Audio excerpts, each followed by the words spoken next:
guys, and welcome back to another Archer Story Questline episode. Today we are going to be taking off with the level 25 quest, Homecoming.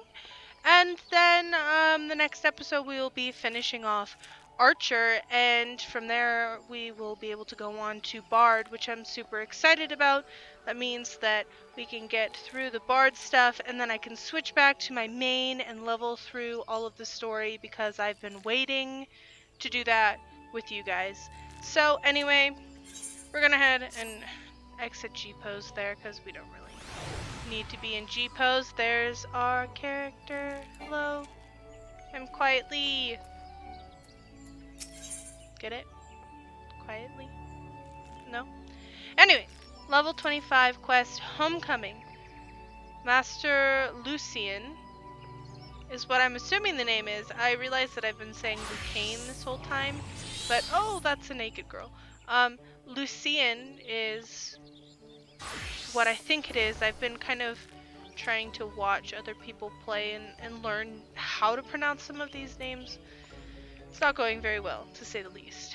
But anyway, let's go ahead and get going. Ah, quiet. I had hoped you would come.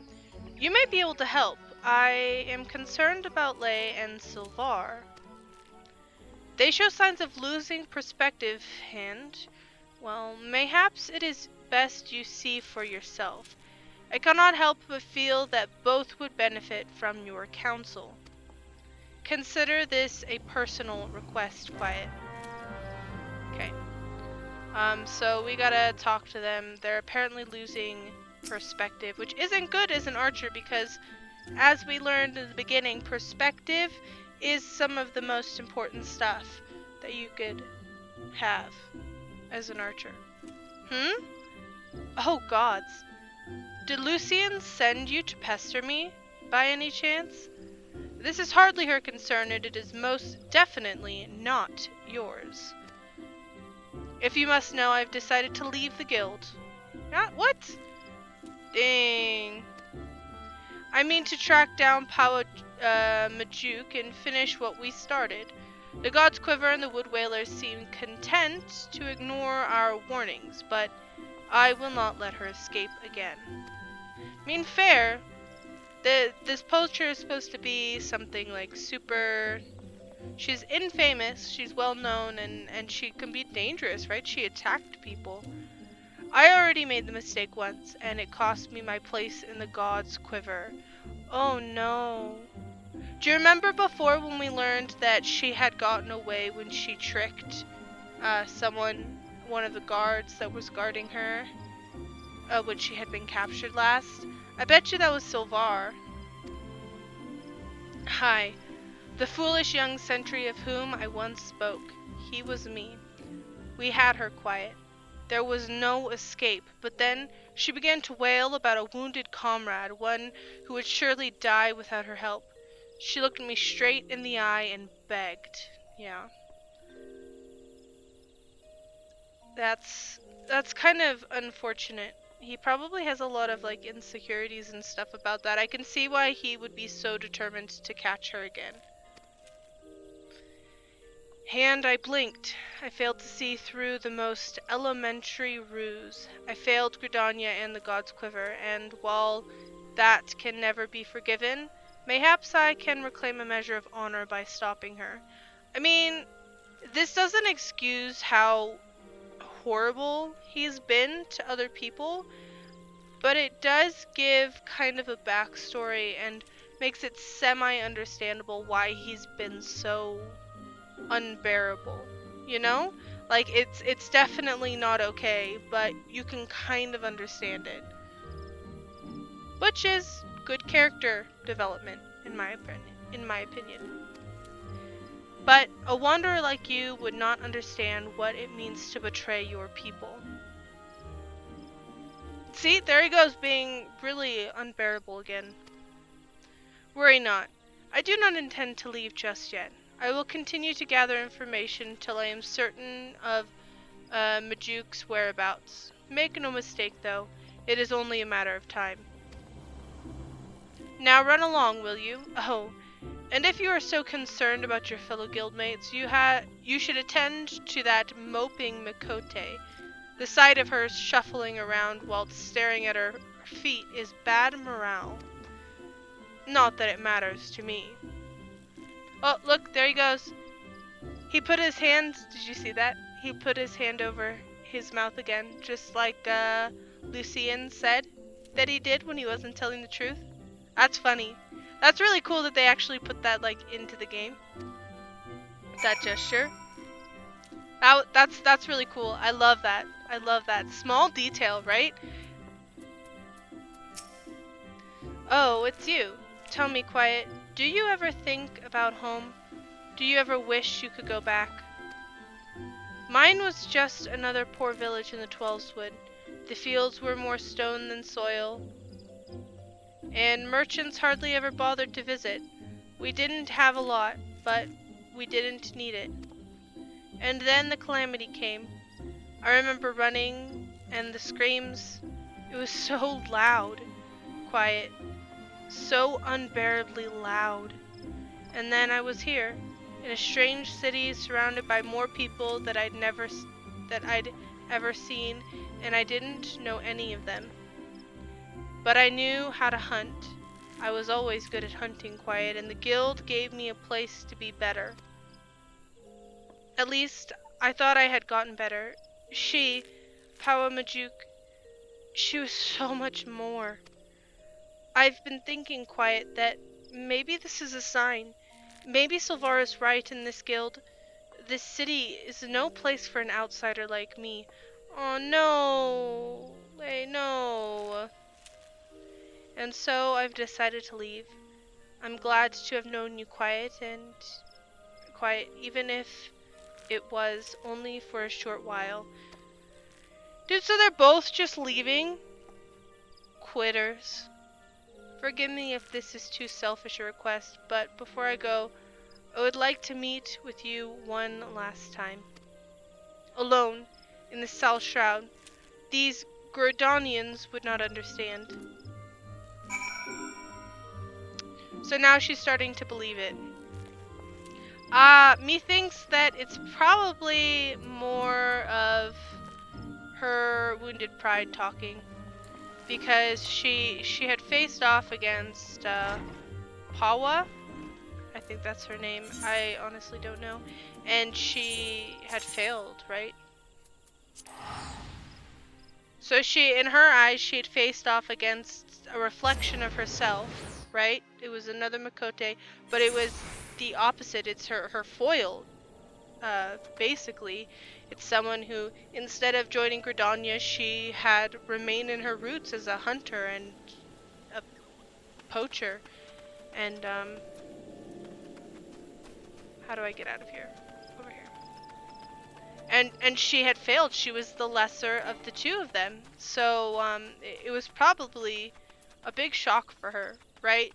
As a character, it was probably a huge shock for her. She didn't expect it to go that way. She had full confidence that she would win, and she didn't.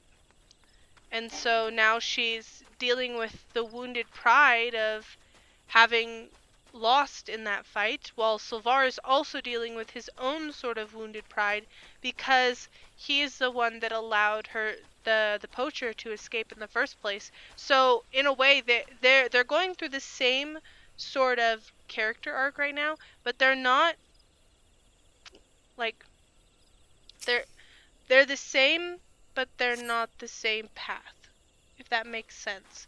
Like they're both about pride. But ooh. No, don't hurt her.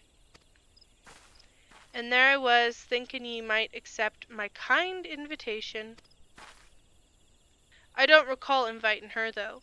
'Tis rude to presume, missy, and I do so hate rudeness. Wait, it's not her fault, it's mine. I invited her. She's a member of the Archers Guild like me, and she's not Gridanian. Ah, I do begin to recall her face. Knows how to hold a bow, that one.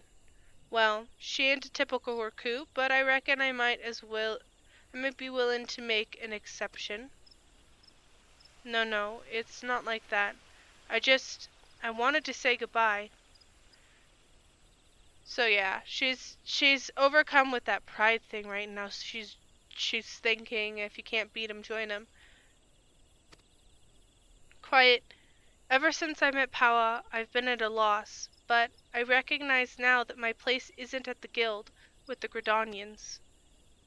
They've never accepted me.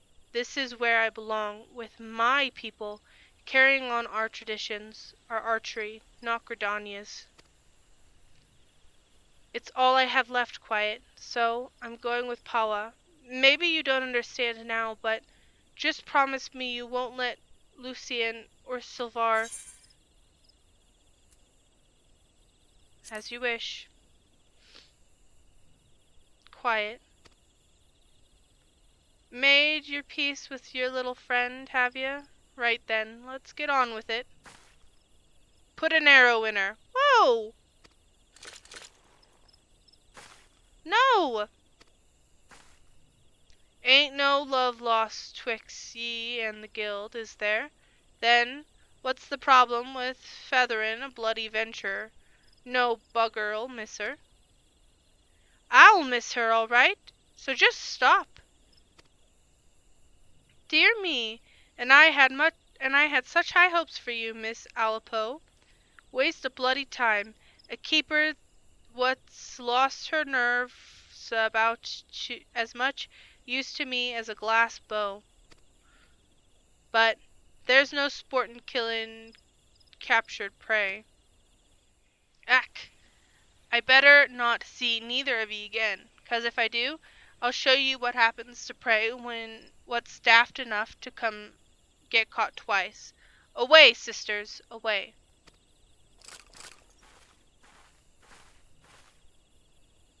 How did you do it, Quiet?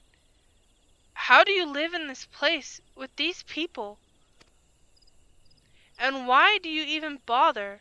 What have they ever given you besides scorn? Well, what do you see in them, Quiet?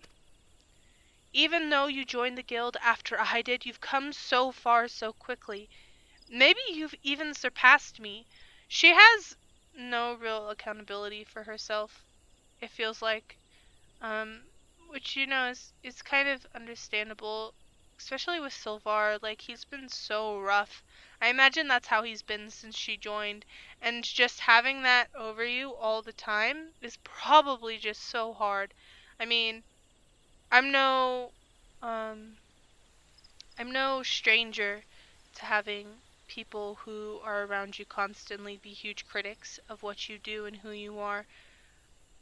So, I can kind of understand her perspective, and I think it's good character development that I hope that she finds her answer and she overcomes this, character-wise. I have to know how you've done it. I have to know what it is that I'm doing wrong.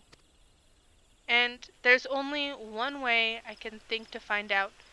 Meet me at the Bannock. Are we gonna fight? We gonna fisticuff?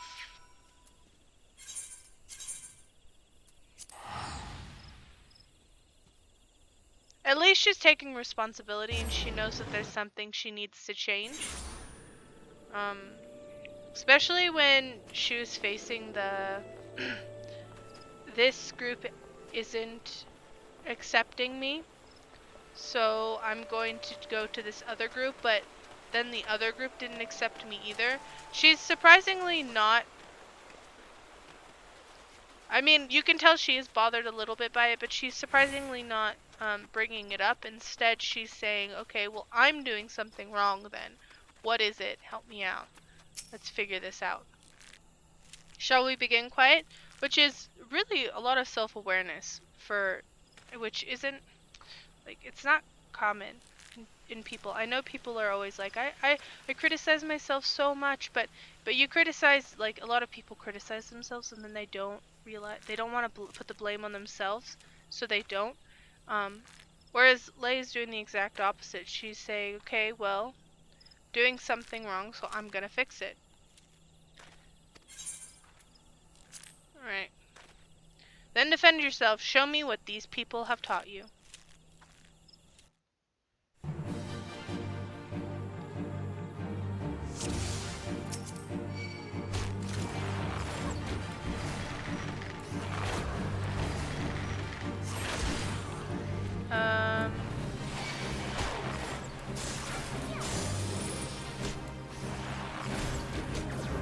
guess I really didn't.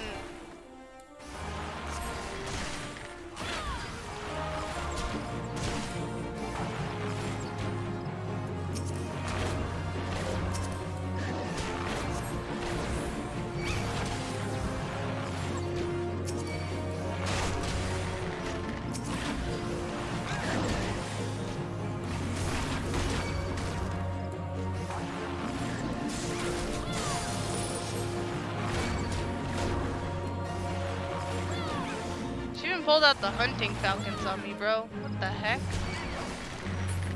Nice. Not bad. Alright. See what she has to say. Pant, pant. It's so simple. You have opened your eyes and looked beyond your master's faults. You've accepted their teachings and taken them to heart. Even Silvairre, for all his bigotry, wishes only to preserve his traditions. I lost sight of everyone else's struggles and became obsessed with mine own. I was so afraid to let go of my cherished notion of archery, my family's notion, and learn another way. I didn't want to betray them, to dishonor their memory. I mean, it's understandable. Especially the way she lost her family so suddenly in a calamity. Like, the calamity fucked a lot of people up. Oh man, I shouldn't have said that. Like, the calamity messed a lot of people up, so she's not alone in this. That she's overcoming it is great character development. It's fantastic.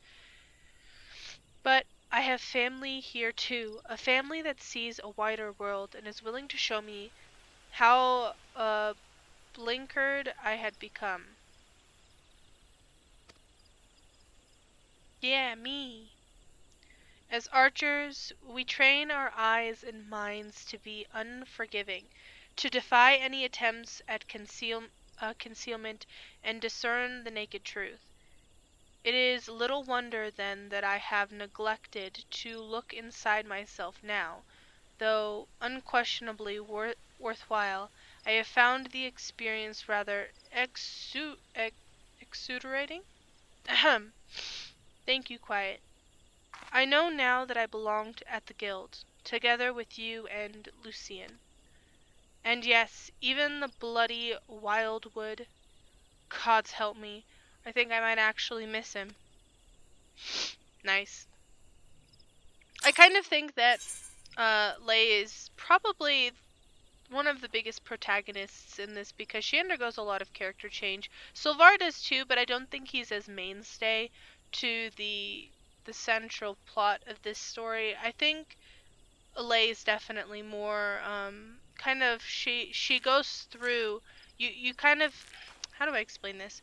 She has a development, her development is mainstay, and because she's a direct foil to the uh antagonist of it, the poacher, I really think that she's the main focus of this, and that Silvairre is just meant to be a kind of, I guess he's also kind of a foil to her, but not an antagonistic one. He goes through the same thing, but he's also one of the pressures that are kind of pushing against her, that are making her feel this way, and kind of shaping the way Leih is thinking and feeling and acting and stuff like that. Because honestly, his bigotry, his harshness to her is one of the main reasons why she feels so unwelcomed there. But also she's realizing now that she should she should stop looking at her own problems within and start looking at like what other people are going through. And he's realizing that too. Well, he's not really realizing that too, but he will eventually realize it, hopefully. That he's kind of,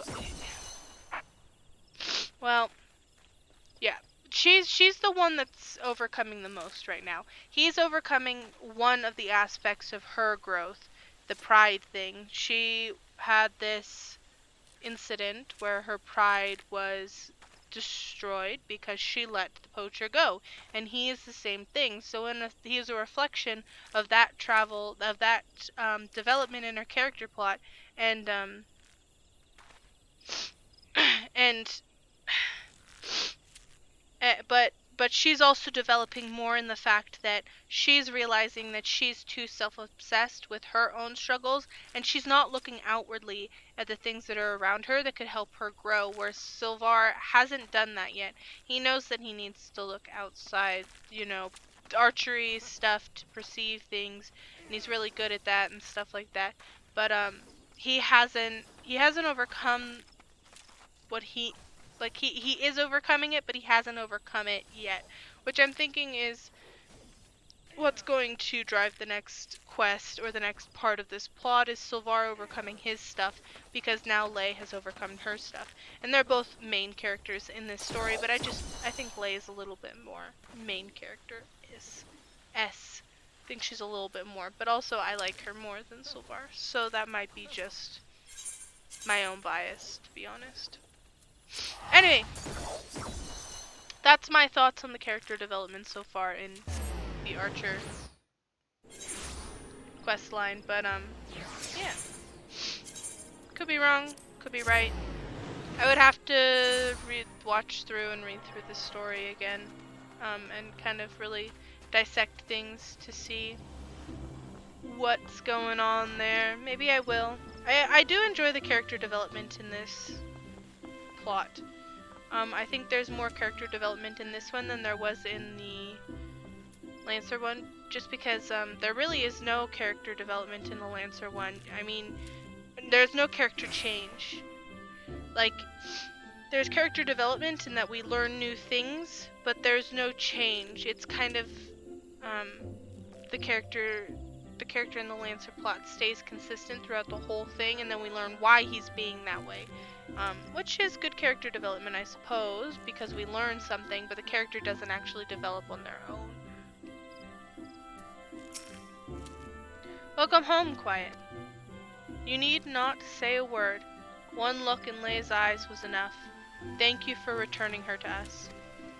When we focus on a single goal and pursue it with passion and fervor, it becomes easy to lose sight of what else lies before us. With your skills and vision, Quiet, you can help your fellow archers to look beyond themselves and remember their comrades. I hope I can count on your support in the future. So yeah, that's exactly what I said, right? Leih is looking beyond herself and looking at her comrades now, which Leih said also. But yeah, I liked that character development. I really liked that she had to overcome something and then kind of meet different obstacles in order to kind of discover what it was that she was doing wrong.